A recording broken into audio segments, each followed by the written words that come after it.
Matius 24 ayat 12 sampai dengan 13, demikianlah firman Tuhan. Ayat 12, dan karena makin bertambahnya kedurhakaan, maka kasih kebanyakan orang akan menjadi dingin.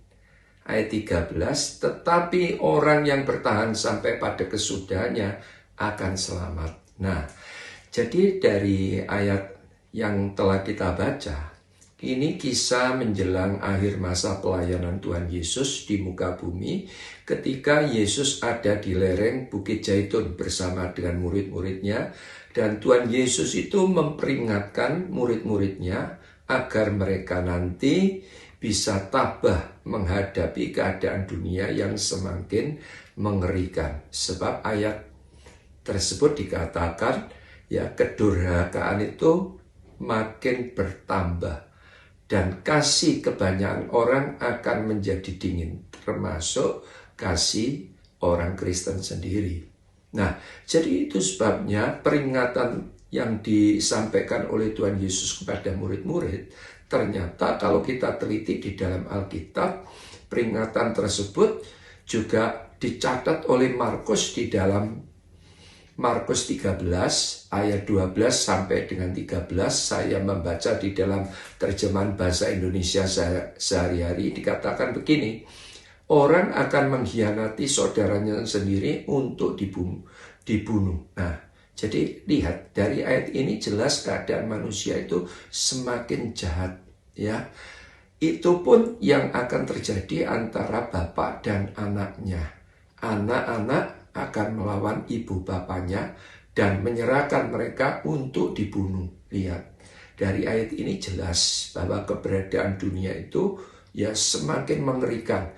Keadaan manusia semakin jahat, ya semakin biadab, ya tidak bisa menghargai, menghormati orang tua, dan bahkan dikatakan ayat-ayat yang berikutnya, kalian akan dibenci oleh semua orang karena kalian pengikut Tuhan Yesus. Nah, lihat, bahkan sampai keberadaan manusia nanti, ya orang Kristen itu dibenci semua orang, kita harus siap. Lalu ayat ini Tuhan katakan apa? Tetapi orang yang bertahan sampai kesudahan, sampai akhir akan diselamatkan. Jadi hal yang disampaikan oleh Yesus di zaman tersebut ternyata hari-hari ini juga sedang terjadi di zaman sekarang. Jadi kondisi keadaan manusia itu semakin merajalela kejahatannya.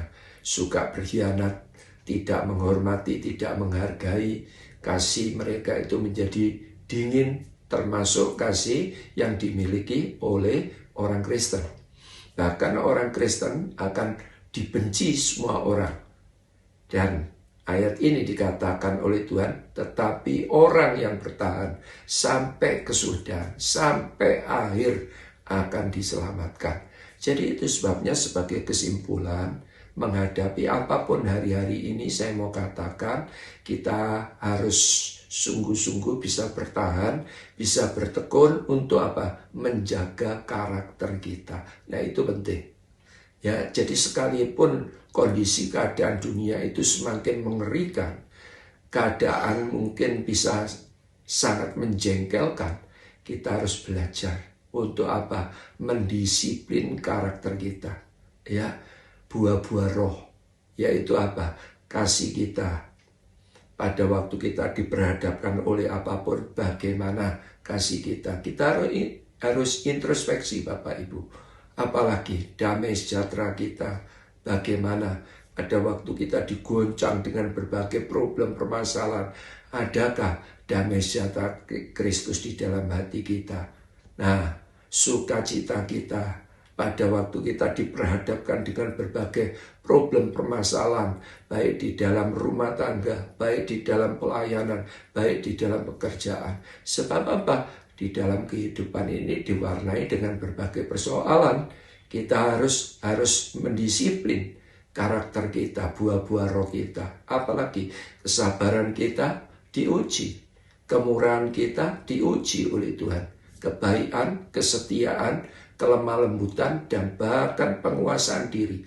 Kita harus mendisiplin dalam kondisi keadaan apapun. Bertekunlah, bertahanlah untuk menjaga karakter ilahi.